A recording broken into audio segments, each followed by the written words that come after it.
Hello students. जो हमारा cardiac disease का जो केयर प्लान का टॉपिक चल रहा था, उसमें मैंने आपको फर्स्ट वीडियो में 5 केयर प्लान बता दिए थे। अब जो लास्ट के बचे हैं वो आज की वीडियो में हम कंप्लीट करेंगे। तो शुरू करते हैं। सबसे पहला डायग्नोसिस है इसमें next, ineffective breathing pattern related to fatigue and decrease lung expansion. यहाँ पे प्रॉब्लम क्या एराइज हो रही है कि जो ब्रीथिंग पैटर्न है, यानी जो पर्सन की सांस लेने का जो पैटर्न है वो इनइफेक्टिव हो रखा है, बिगड़ रखा है। क्यों बिगड़ रखा है? ड्यू टू फेटिगनेस, थकान की वजह से। जो लंग्स में पल्मोनरी कंजेशन की कंडीशन रहेगी, उस वजह से क्या होगा, एक तो पर्सन को सांस लेने में प्रॉब्लम होगी। तो यहाँ पे एक टाइम ऐसा भी होगा कि जो फेटिगनेस की वजह से भी पर्सन सांस लेने में दिक्कत करेगा। ठीक है। दूसरा, डिक्रीज लंग एक्सपेंशन। जो यहाँ पे फ्लूइड भर रखा है लंग्स के अंदर, जो हार्ट अपना है वो ब्लड को पंप नहीं कर पा रहा है, जिस वजह से लंग्स में कंजेशन की कंडीशन रहेगी और लंग्स एक्सपेंड नहीं हो पाएंगे। ठीक है। जिस वजह से यहाँ पे क्या डायग्नोसिस बन रहा है, इनइफेक्टिव ब्रीथिंग पैटर्न। अब इसके लिए क्या क्या इंटरवेंशंस यहाँ पे देंगे। फर्स्ट वन है एसेस इमोशनल रिस्पॉन्स। जो पेशेंट है उसका इमोशनल रिस्पॉन्स को जो है एसेस करना है। Second one, inspect thorax for respiratory movement. जो पर्सन की थोरेक्स कैविटी या जो चेस्ट है उसको एसेस करना है, ध्यान से देखना है कि जो रेस्पिरेटरी मूवमेंट्स है वो किस तरह के हैं। तो जो पल्मोनरी कंजेशन वाला पेशेंट रहेगा उनमें किस तरह के रेस्पिरेटरी मूवमेंट देखने को मिलेंगे? फास्ट, मतलब पर्सन जल्दी जल्दी सांस लेगा क्योंकि उसको ऑक्सीजन प्रॉपर नहीं मिल रही है। ओके। नेक्स्ट इंटरवेंशन है tidal volume and vital science.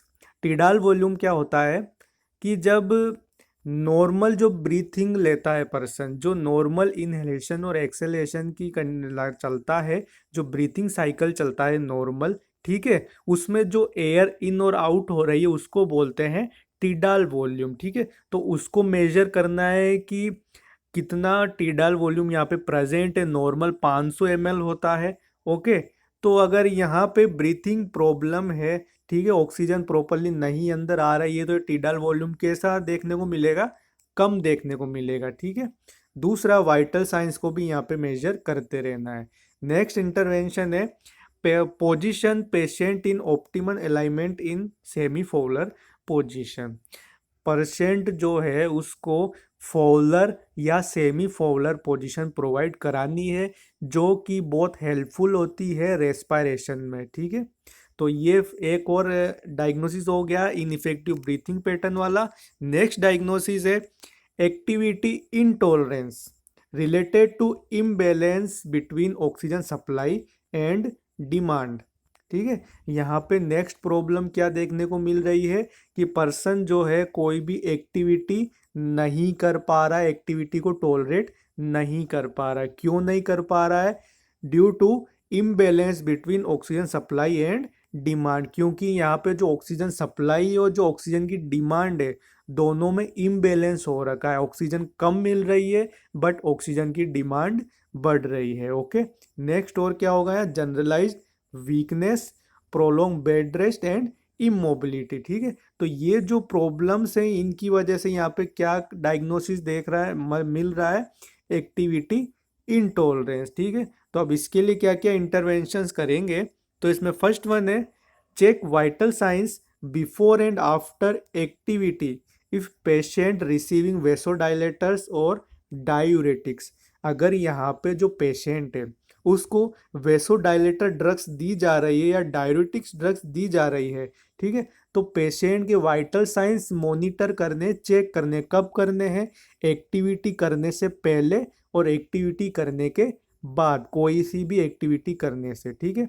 तो इससे क्या पता चलेगा कि जो ड्रग्स दी है, एक्टिविटी करने से पहले अगर वाइटल साइन चेक करेंगे तो हमको पता चल जाएगा कि हार्ट रेट कितनी है, रेस्पिरेशन रेट कितनी है, ठीक है, और अदर वाइटल साइंस कैसे हैं। और फिर जब एक्टिविटी करने के बाद एसेस करेंगे तो उसमें क्या होगा कि एक डिफरेंस रहेगा, तो हमको ये पता चलेगा कि जो ड्रग्स है वो असर कर रही है या नहीं कर रही है। अगर एक्टिविटी करने के बाद भी heart rate, respiration rate increase रह रही है, इसका मतलब क्या है कि ड्रग्स का प्रॉपर अफेक्ट नहीं हो रहा है, ठीक है। और अगर अफेक्ट हो रहा है तो क्या होगा कि आफ्टर एक्टिविटी भी पर्सन की जो हार्ट रेट है, रेस्पिरेशन रेट है और जो भी अदर वाइटल साइंस है वो क्या रहेंगे, नॉर्मल कंडीशन में रहेंगे। ओके, नेक्स्ट है assess for other causes of fatigue. जो अदर कॉजेज है यानी पर्सन को अगर थकान हो रही है, फेटिगनेस हो रही है, तो उसकी अदर कॉजेज जो भी उनको भी हमको चेक करना है। ओके, नेक्स्ट इंटरवेंशन है assess patient general condition. Person की जो जनरल कंडीशन है उसको भी हमको एसेस करते रहना है। नेक्स्ट है provide assistance with self care activity as indicated. जितना हो सके हमको पर्सन को जो सेल्फ एक्टिविटी कर रहा है, पर्सन खुद से कोई काम कर रहा है तो उसमें असिस्टेंट करना यानी उसकी हेल्प करनी है, ठीक है, ताकि ज़्यादा प्रॉब्लम ना हो और वो अपना काम प्रॉपरली कर सके, ठीक है, उसको असिस्टेंस करना है। नेक्स्ट है इम्प्लीमेंट कार्डियक रिहेबिलिटेशन प्रोग्राम। यहाँ पे पर्सन या जो पेशेंट है उसके उसके ऊपर जो है रिहेबिलिटेशन जो प्रोग्राम उसको भी इम्प्लीमेंट करना है, ताकि पर्सन क्या हो अपनी लाइफस्टाइल में चल सके, जो उसके साथ वो प्रॉब्लम कैरी कर रहा है उसके साथ अपनी लाइफ को आगे बढ़ा सके, इसलिए उसको रिहेबिलिट करना है। ओके, नेक्स्ट वन है assist patient with ROM exercises and check tenderness. ROM exercise होती है रेंज ऑफ मोशन, ठीक है। जो रेंज ऑफ मोशन एक्सरसाइजेज होती है ये क्यों की जाती है कि पर्सन के जो जॉइंट्स है, ठीक है, उनको प्रॉपर फंक्शन के लिए जो जॉइंट्स होते हैं, अब जो कार्डियक डिजीज वाला पर्सन है इनमें क्या होता है कि इनको ज़्यादा एक्टिविटी के लिए मना किया जाता है, ये बेड रेस्ट पे रहते हैं, तो क्या होता है कि इनसे उनके जो जॉइंट है उनमें प्रॉब्लम होने लग जाती है। तो यहाँ पे रेंज ऑफ मोशन एक्सरसाइज करवानी है, जॉइंट्स में एक्सरसाइज करवानी है पेशेंट की, ताकि किसी तरह की प्रॉब्लम एराइज ना हो, ठीक है। नेक्स्ट है encourage patient to have adequate bed rest and sleep. साथ के साथ अगर पर्सन को हम जो एक्सरसाइज वगैरह करवा रहे हैं उसके साथ उसको प्रॉपर रेस्ट और स्लीप भी देनी है, ठीक है, ताकि जो दोनों है दोनों का एक बैलेंस रहे, एक तो एक्टिविटी भी यहाँ पे होती रहे, दूसरा प्रॉपर रेस्ट भी मिलता रहे। ओके, नेक्स्ट है give information that provide evidence of daily and weekly progress. यहाँ पे सॉरी जो ये प्रोग्रेस की स्पेलिंग गलत है, प्रोग्रेस की स्पेलिंग ये होगी PROGRESS। ओके, और एविडेंस में भी यहाँ ई आएगा। तो यहाँ पे क्या करना है नेक्स्ट इंटरवेंशन कि जो भी पर्सन की जो प्रोग्रेस हो रही है, जो भी एक्सरसाइज करवा रहे हैं हम पेशेंट को, ठीक है, जो भी रिहैबिलिटेशन दे रहे हैं उससे पर्सन की हेल्थ में प्रो कंडीशन में क्या प्रोग्रेस हो रही है, क्या चेंज हो रहे हैं, उसके बारे में कंटिन्यू तो रिपोर्ट बनानी और डॉक्टर को बताना है, ठीक है। नेक्स्ट पॉइंट है encourage the patient to maintain positive attitude. यानी पर्सन की जो थिंकिंग है उसको पॉजिटिव रखना है, उसके लिए पेशेंट को हमको एंकरेज करना है कि आप हार नहीं माने, आप कंटिन्यू एक्सरसाइज करें, ठीक है, आप रिहेबिलिट हों ताकि आप जल्दी से ठीक हो सकें। तो पर्सन को एंकरेज करना है पॉजिटिव एटीट्यूड के लिए। तो ये एक और हो गया है इनइफेक्टिव डायग्नोसिस, हो गया एक्टिविटी इंटॉलरेंस वाला। नेक्स्ट डायग्नोसिस है यहाँ पे नॉलेज डेफिशिएट।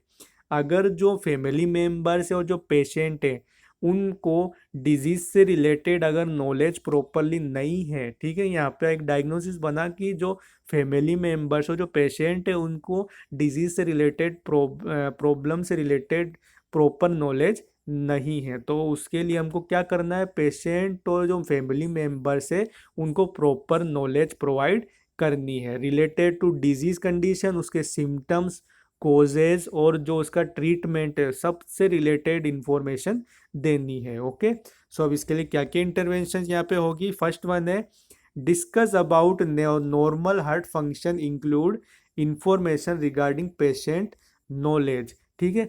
पर्सन को एक तो सबसे पहले नॉर्मल हार्ट फंक्शन के बारे में इंफॉर्मेशन देनी है कि हार्ट का जो बीट्स वगैरह होती है, कितनी हार्ट रेट होती है, किस तरह से फंक्शन करता है हार्ट, किस तरह से हार्ट पंप करता है ब्लड। तो ये जो नॉर्मल फंक्शन है कि किस तरह से लंग्स में ब्लड जाता है और लंग्स से ऑक्सीजन लेके आता है, ये सब जो भी नॉलेज है हमको पेशेंट को देनी है नॉर्मल। नेक्स्ट वन है री इन्फोर्स ट्रीटमेंट रेशनल्स, यानी कि पेशेंट का जो ट्रीटमेंट का जो आउटकम होगा, जो रेशनल्स होंगे, उसके बारे में पेशेंट को हमको बताना है। ओके। नेक्स्ट वन है encourage developing a regular home exercise programme and provide guidelines. Next जो है पेशेंट को आफ्टर, जब सर्जरी के बाद जब पेशेंट डिस्चार्ज होगा, ठीक है, तो उसके लिए पेशेंट को एक्सरसाइज करने के लिए एंकरेज करना है, उसके लिए गाइडलाइन बनानी है और एक पूरी चार्ट बनाना है कि आपको ऐसे ऐसे एक्सरसाइज करनी है और इस टाइम एक्सरसाइज करनी है। ओके। नेक्स्ट वन है intervention discuss importance of sodium limitation. यहाँ पे पर्सन से सोडियम या जो नमक है, हम नमक जो खाते हैं उसमें सोडियम प्रेजेंट होता है, तो जो भी सोडियम डाइट होती है उससे रिलेटेड पेशेंट से डिस्कस करना है कि आपको सोडियम बहुत कम खाना है और उसकी प्रॉब्लम्स के बारे में भी बताना है कि अगर आप नमक ज़्यादा खाएंगे, सोडियम डाइट ज़्यादा लेंगे तो उससे आपका बीपी बढ़ सकता है। ये प्रॉब्लम पेशेंट को और फैमिली मेम्बर्स को बतानी है। नेक्स्ट वन है discuss about exercise become exhausted and rest between activities. Next one जो है, हमने पेशेंट को एक्सरसाइज के बारे में तो बता दिया, बट इसके बाद ये भी बताना है कि आपको कंटिन्यू एक्सरसाइज नहीं करनी है, हैवी एक्सरसाइज नहीं करनी है, ठीक है, और एक्सरसाइज के बीच में रेस्ट लेना है, आराम भी करना है ताकि आपके हार्ट को आराम भी मिल सके। ओके। नेक्स्ट है रेफर टू डाइटिशियन और counselling to individual customs. Person को डाइटिशियन को रेफर करना है क्योंकि उनकी डाइट को भी हमको चेंज करना पड़ेगा, तो उसको डाइट कौन बनाएगा? डाइटिशियन बनाएगा। ओके। नेक्स्ट वन है explain and discuss role of risk factors. यहाँ पे पेशेंट के साथ जो रिस्क फैक्टर्स है उनके बारे में भी डिस्कस करना है कि और वो किस तरह से पेशेंट की कंडीशन को और अफेक्ट कर सकते हैं, उसके बारे में भी पेशेंट को बताना है। तो कौन कौन से रिस्क फैक्टर्स हो सकते हैं यहाँ पे? Like smoking, alcohol consume, unhealthy diet. तो पेशेंट को इनके बारे में क्लियरली बताना है, ठीक है, कि आपको स्मोकिंग नहीं करनी है, एल्कोहल नहीं लेनी है और अनहेल्दी डाइट को अवॉइड करना है, इस तरह की प्रॉब्लम्स को अवॉइड करना है, ठीक है। नेक्स्ट वन है provide opportunities for patient to ask questions and make necessary lifestyle changes. सारी चीज़ें बताने के बाद पेशेंट को भी एंकरेज करना है, उसको अपॉर्चुनिटी देनी है, उसको बढ़ावा देना है कि आप मुझसे जो भी आपके माइंड में प्रॉब्लम है आप पूछ सकते हैं, इस तरह से पेशेंट को बोलना है ताकि उसके मन में जो भी डाउट है वो क्लियर कर सके। ओके। सो ये एक और डायग्नोसिस हो गया। अब लास्ट डायग्नोसिस है यहाँ पे anxiety related to prognosis of treatment, body image disturbance, diet modification and social unacceptance. यहाँ पे अब पर्सन को एंजाइटी भी रहेगी, हमने नॉलेज तो दे दी पर्सन को, बट यहाँ पे उसको कुछ बातों को लेके यहाँ पे एंजाइटी भी प्रेजेंट रहेगी। किस किस बात को लेकर? प्रोग्नोसिस ऑफ ट्रीटमेंट, यानी ट्रीटमेंट का क्या प्रोग्नोसिस आगे चल के निकलेगा, इसको लेके पेशेंट के माइंड में ज़रूर टेंशन रहेगी। हम भी नॉर्मली कोई काम करते हैं या हॉस्पिटल में दिखाने जाते हैं तो हम डॉक्टर से यही पूछते हैं कि डॉक्टर साहब मैं ठीक हो जाऊंगा जल्दी या नहीं होऊंगा, कब कितना टाइम लगेगा। तो ये क्या रहती है, हमारे मन में एक एनजाइटी रहती है, डाउट रहता है, ठीक है। तो पेशेंट के मन में भी एनजाइटी रहेगी।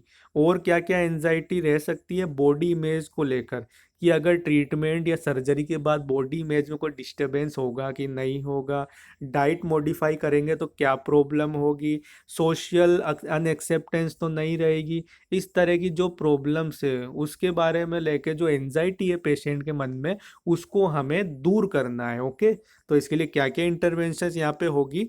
फर्स्ट वन है encourage the patient and family members to use diversional therapy to reduce the level of anxiety and depression. यहाँ पे जो पेशेंट और जो फैमिली मेम्बर्स हैं उनको एंकरेज करना है कि आप डाइवर्जन थेरेपी लें। ठीक है, डाइवर्जन का मतलब कि आपका ध्यान डाइवर्ट करें, दूसरी तरफ लगाए। पेशेंट को कहना है कि आप इस बारे में ज़्यादा नहीं सोचे, और अगर आप अपना हो सके तो आप आपका माइंड किसी और चीज़ में लगाए, ऐसी एक्टिविटी करें जिससे आपका माइंड डाइवर्ट रहे। और फैमिली मेम्बर्स को ये बताना है कि उनको आप किसी और चीज़ में लगाए रहें ताकि उनका मन इसमें नहीं रहे। ओके, नेक्स्ट इंटरवेंशन है encourage to family members to promote good sleep. Family members को एक और बात को बताना है कि आपको जितना हो सके पेशेंट को अच्छी नींद प्रोवाइड करनी, उनको ज़्यादा डिस्टर्ब नहीं करना है, ऐसा इन्वायरमेंट प्रोवाइड कराना है जिसमें पेशेंट अच्छे से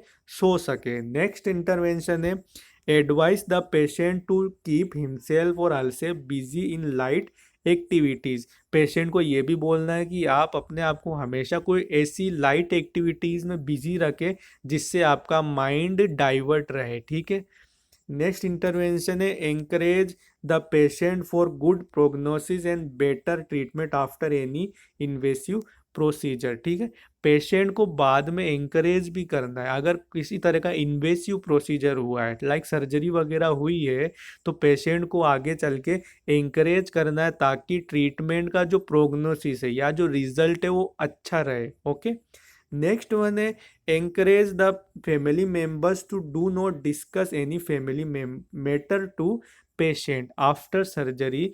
पेशेंट के साथ ऐसा कोई भी मैटर डिस्कस ना करें, ऐसा हमें फैमिली मेंबर्स को बताना है ताकि पेशेंट को किसी भी तरह की टेंशन ना हो। नेक्स्ट है teach the patient to follow, यहाँ स्पेलिंग ये होगी FOLLOW, follow. Teach the patient to follow proper guidelines of medical prescription.